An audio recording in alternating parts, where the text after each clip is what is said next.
Welcome back, everybody. Episode 64 of Canes Local. We'll take a look at Game 1 and 2 of the Stanley Cup playoffs for the Hurricanes and spin around the league coming up next.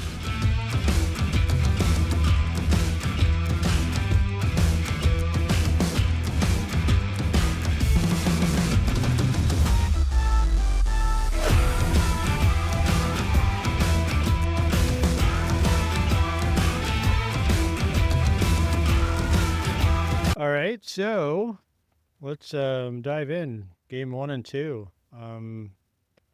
Obviously a good outcome, but what are your thoughts? What are your likes and dislikes about what you saw in games? Well, I guess we'll go Game 1 and 2 as a whole. What did you like and what did you dislike about the Hurricanes game at this point? One thing that I love is Freddie Andersen's game so far because he's been immaculate. Talk about taking the bulls by the horns. He has done so far through these first two games. I know when looking at it, yes, New Jersey is down one of their top offensive pieces. Totally get that. It's going to be a downfall as far as how much they're able to produce offensively. But Freddie has been lights out. He's stolen a couple goals away from New Jersey. And I think his play has been very good and it's been noticeable. One thing that I haven't liked necessarily so far is that we've cracked Markström, but we haven't really cracked Markström. He's still making a lot of good saves. He's still keeping New Jersey in a lot of games. And it's like, okay, I want to break that barrier down to where Markström's out of the series in a way.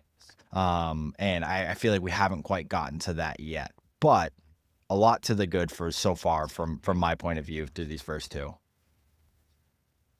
Yeah, I think they've done a lot of things well. I don't know if there's one particular area. I think they've played well the past two games. I really do. That's a team, front to back. I think the D zone has been a lot better. Like the pressure, there's urgency again, which we feel like we haven't seen in the last month.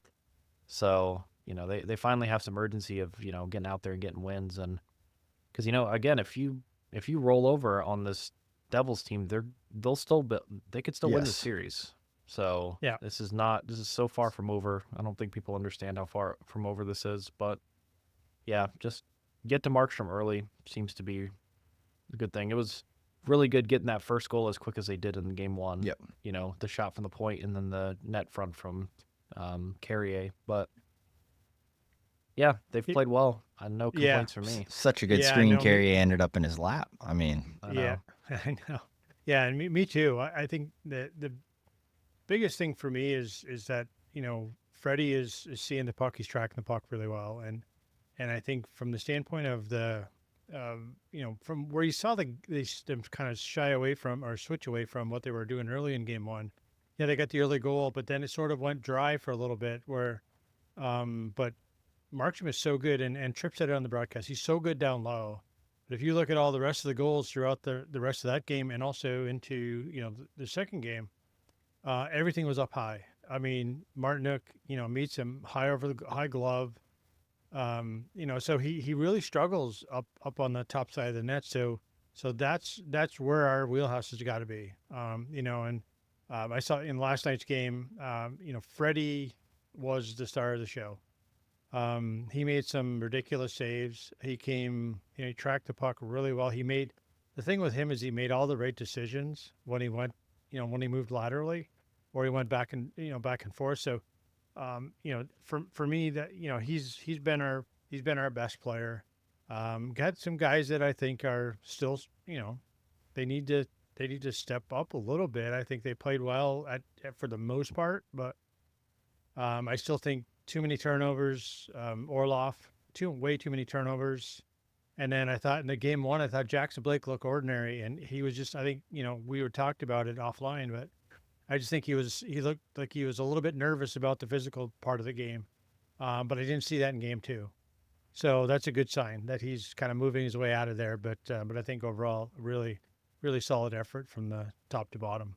Yeah, I think game one was kind of what I was expecting. I was expecting Carolina to come out with a lot of energy, and they did. The one kind of pleasant surprise so far has been Logan Stankoven couple goals in the first game. I thought he was very noticeable in the second game as well too. And the only reason I'm saying this is a little bit of a surprise is because I think it took him a little bit of time to get acclimated, as it always does, into a new system and everything like that. But I'm kind of surprised it's happened as quickly as it has, and or at least it feels like it's kind of starting to click with Stankoven, where he's starting to get in the right positions. He's starting to really feed off of Stahl and Martinook, and he's starting to understand where he needs to be. Because you look at other players that we've had come through, and it's taken them a long time to kind of almost half a season to really get up to speed. And he's only been in the system for what, 20 games now? Like it feels Yeah. like he's kind of gotten the idea right, and he's gotten it all together, and happy to see that for him. Another positive note is, yes, while Blake did not have a great first game, had a really good second game.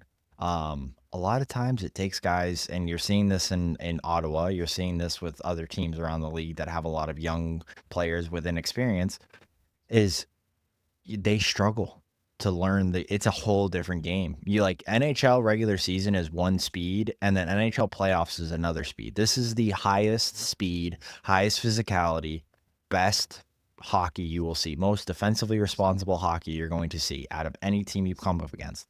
And it's a whole different sport.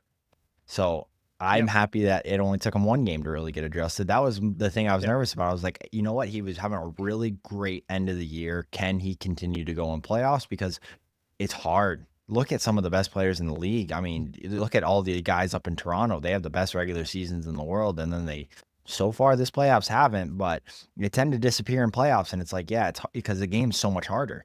And then you see guys in the regular season that, maybe have okay regular seasons, but like Matthew Tkachuk is the pinnacle of a playoff player.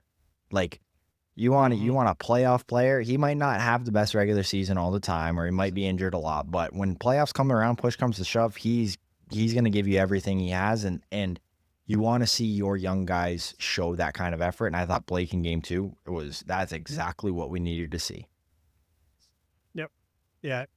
No, no, I agree. And I think, and, came from the defensive side of it. I thought guys like Kokiniemi, I thought Aho, though they're not on the score sheet, man, they had their fingerprints all over those games. And I think, from the D zone, from the physicality, and Kyle, you made a great point. Physicality is huge in the playoffs, and it's so elevated.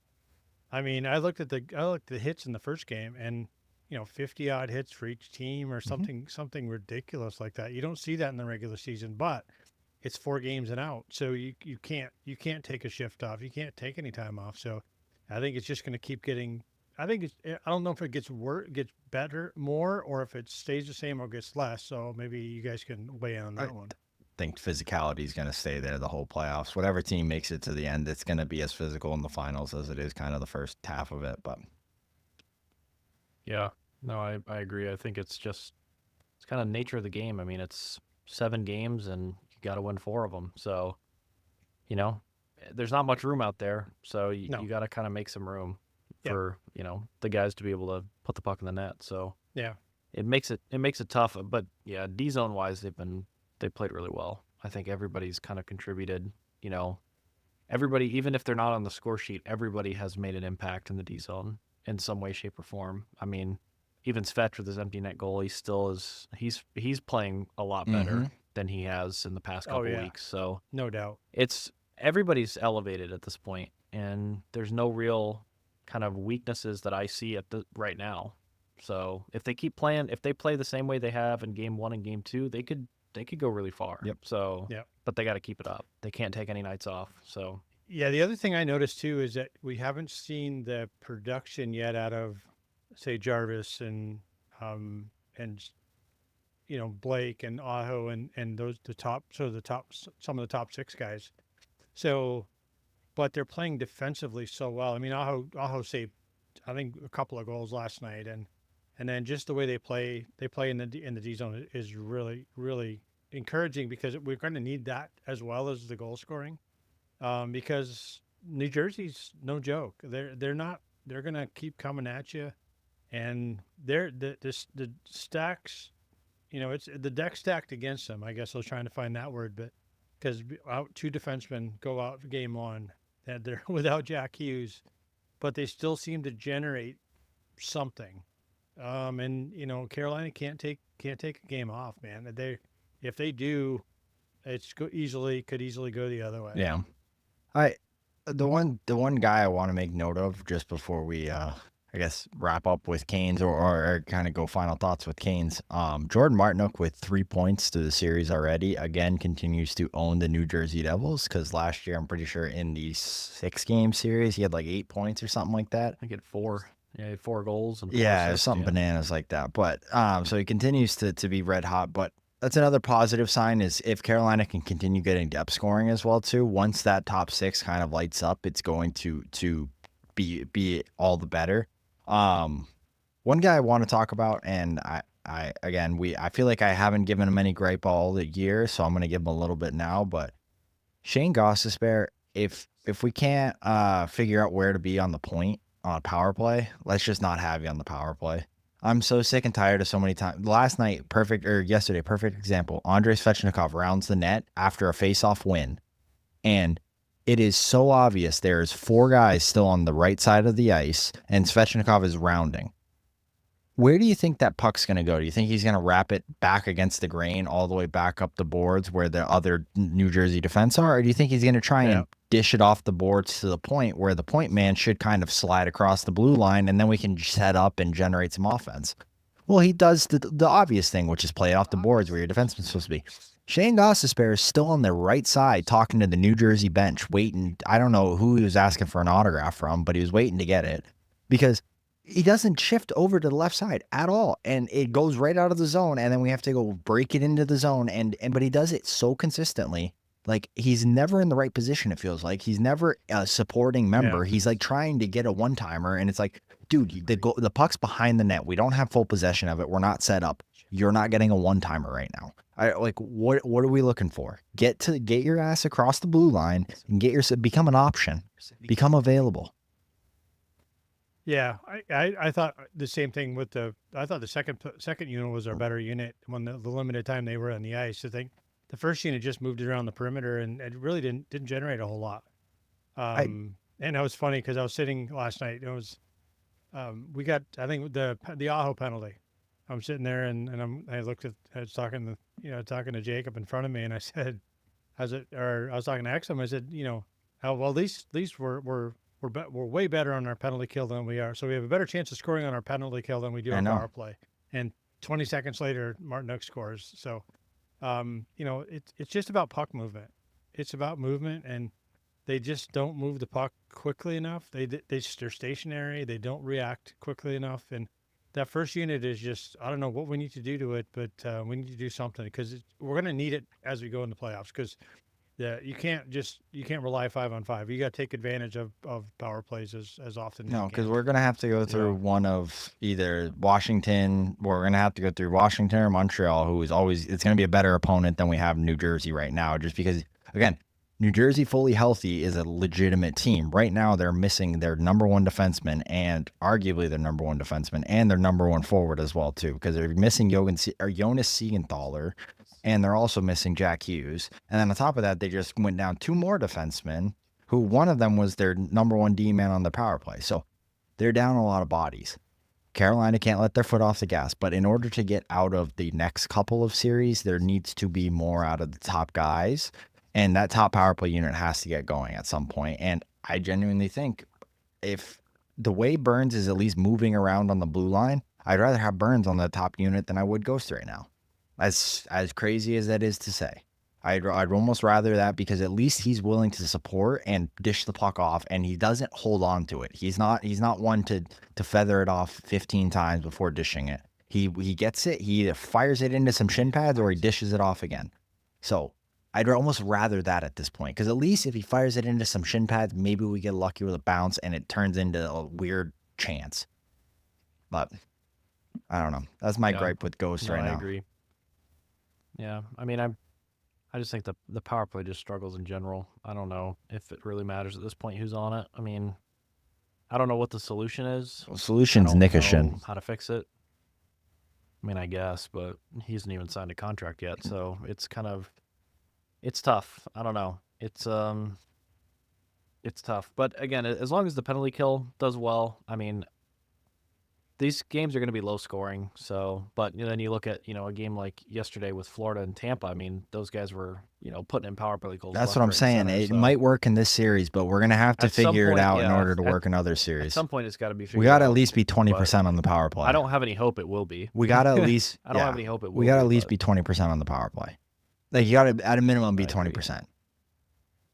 Yeah, 1 out of every Yeah. 5 you need to be scoring. Like on. at a bare So- minimum. Well, we got to be better than we are. We got to be better than we are. Oh, now. 100%. It's all Yeah, for, I mean- for sure agree to that. Well, I think they're 1 So- out of 5 right now. They had 2 last night, right?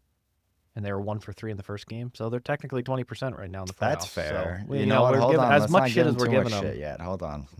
Fair enough. Yeah, That's fair. If we're talking we haven't. Yeah. about 20% in the playoffs, like over the past whatever months or through the season, if we're including the season, yeah, they've been horrible. But But again, the goal comes from the past 2 second games, unit. I mean, they're a 1 for 5. I'd rather them start the second unit at this point because Yeah. the second unit at least has some Mhm. jam to it.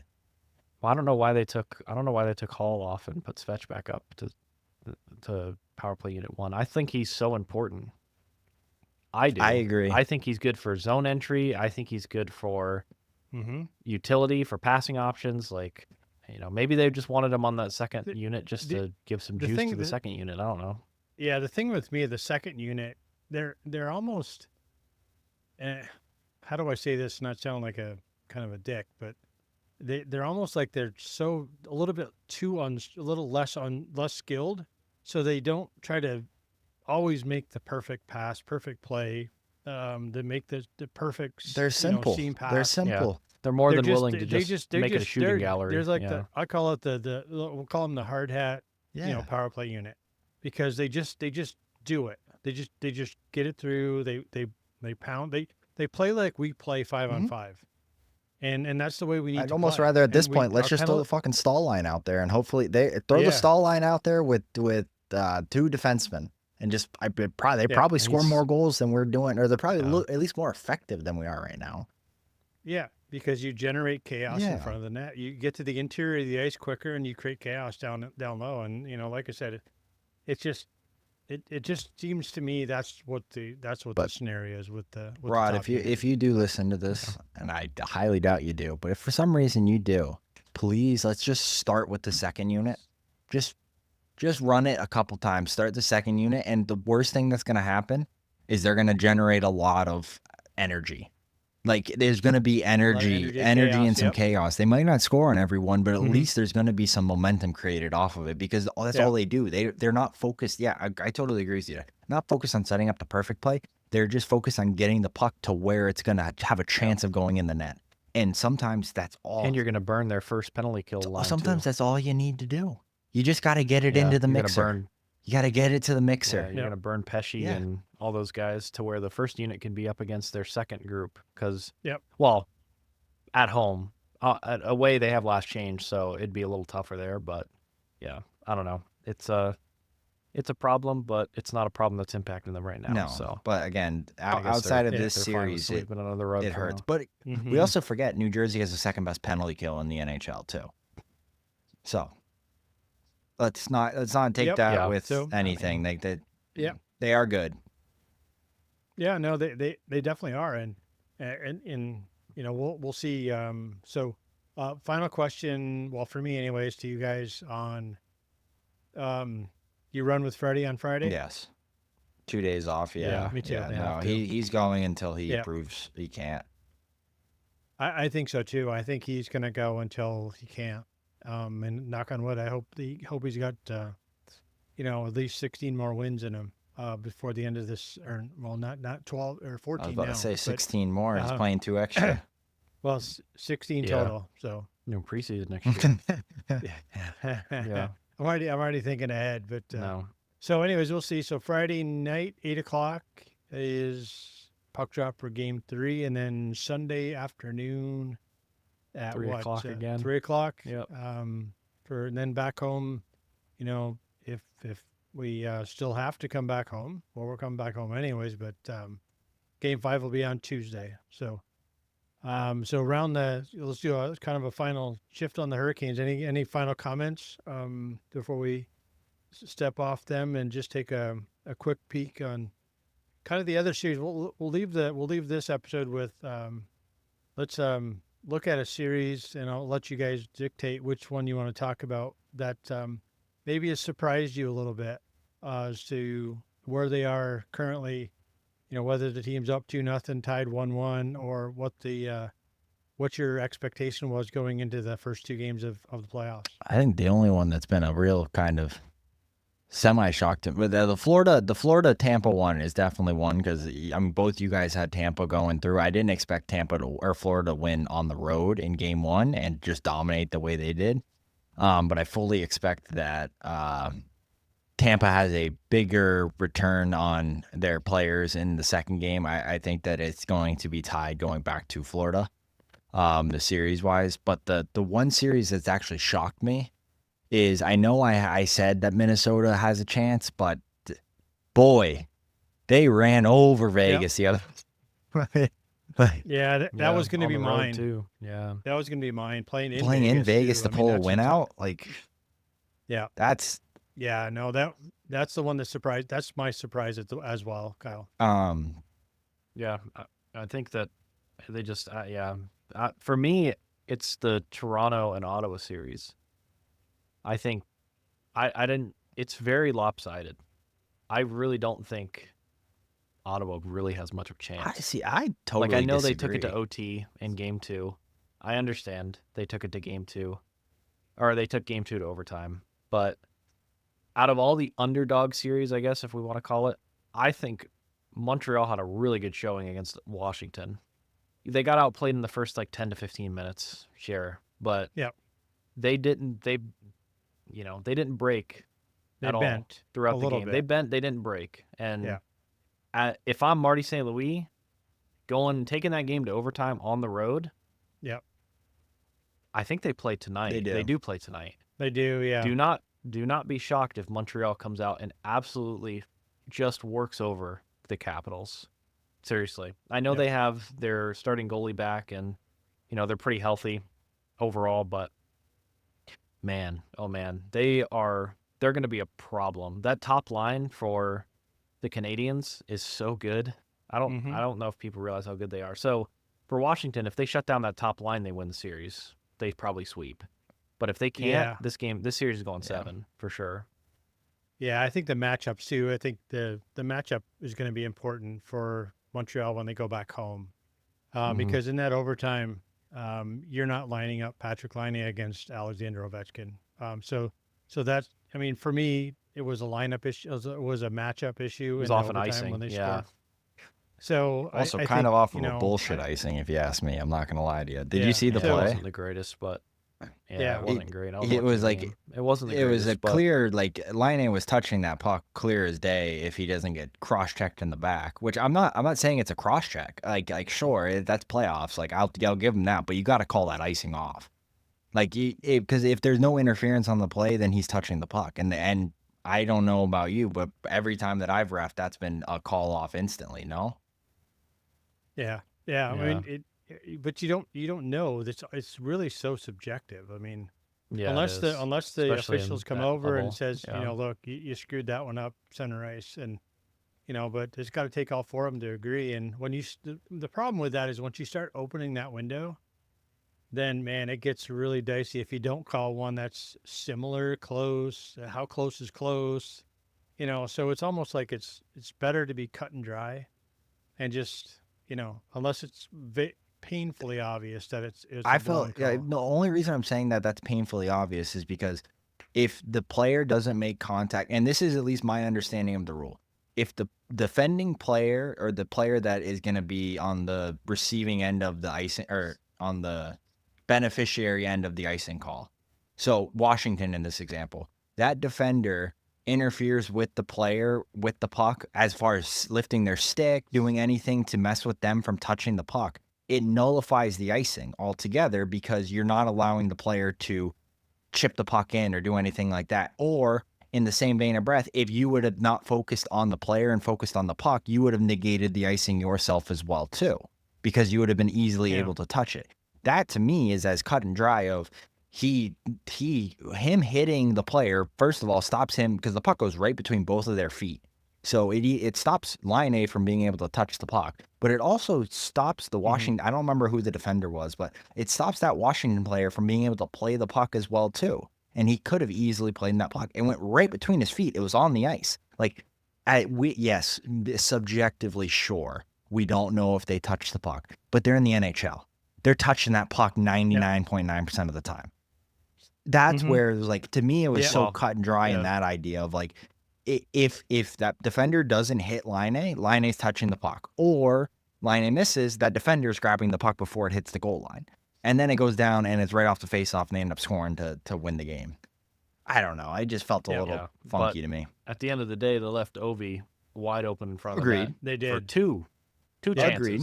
He got it off the second bat. So, that's on them.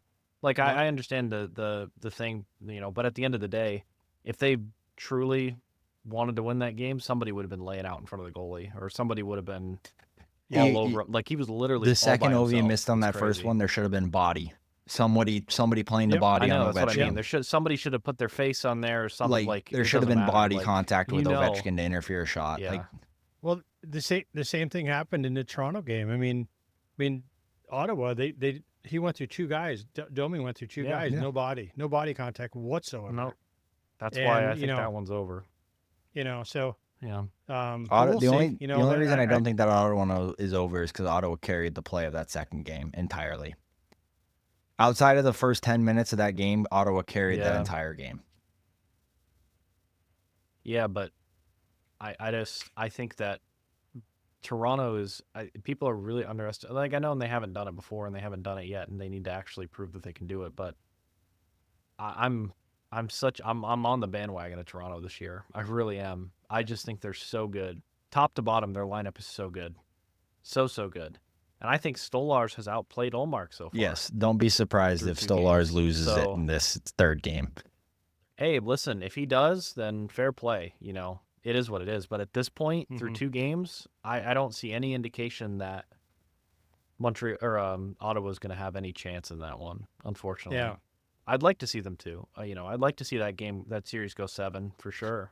Because I like Ottawa. I like Brady. That series just reminds me of the Canes versus Caps series when we first made playoffs, where the first game I think we lost 5-2 or 5-1. That one went 7. And we ended up winning in 7. And the second game we forced overtime, but we ended up losing in overtime, and we went back home down 0-2 in the series. Everybody said, oh, they're getting swept. There's no chance they can win this series. And then we go back to game 5, tied 2-2 in the series. I'm telling you, Air Canada Center is going to be rocking. The boys are going to be ready to play. Don't be surprised if Ottawa just puts a hurting on Toronto, because I think Toronto has a lot more holes in that lineup than I thought originally. They're still not defensively strong. Do you think they come back from 0-3? So if you're looking at it from their perspective, do they come back from 0-3? Okay, so they have to win. Okay. It's a very much a half. You have to win. They're going to have to win all their home games and get a road win. Like, I know that sounds dumb because that seems pretty obvious, but they're going to have to win both. If they can't win 2 on the road. If they go back to the Air Canada Center down 3-1, it's going to be a long road ahead. Not saying it's not possible. Montreal did it against Toronto during the COVID year when they ended up going to the Stanley Cup final. They were down 3-1 to Toronto, going back to Air Canada Center, and ended up winning that series.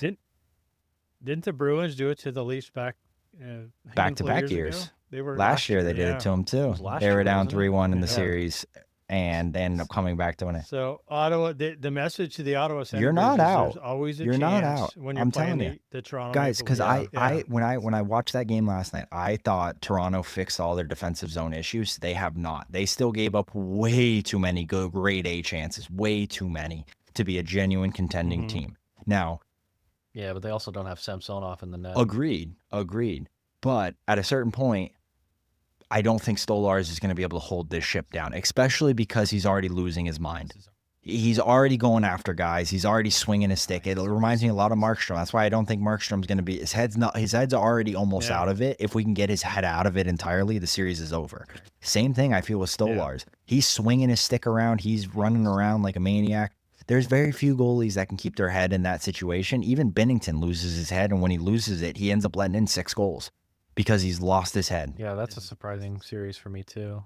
Is the the Jets and Blues. I thought the Blues would put up more of a fight, That honestly. both games have been I thought close they'd be though. more. They have been close, but it's not. What is It's it? it's The been saying in from my Mike Eruzione. I can't remember. 2 inches to the left, you'd be painting bridges or something like that. Like yeah it's a yeah game, man. Like, look, it's close. It can be close, but it's really not close. hmm Like the Canes game.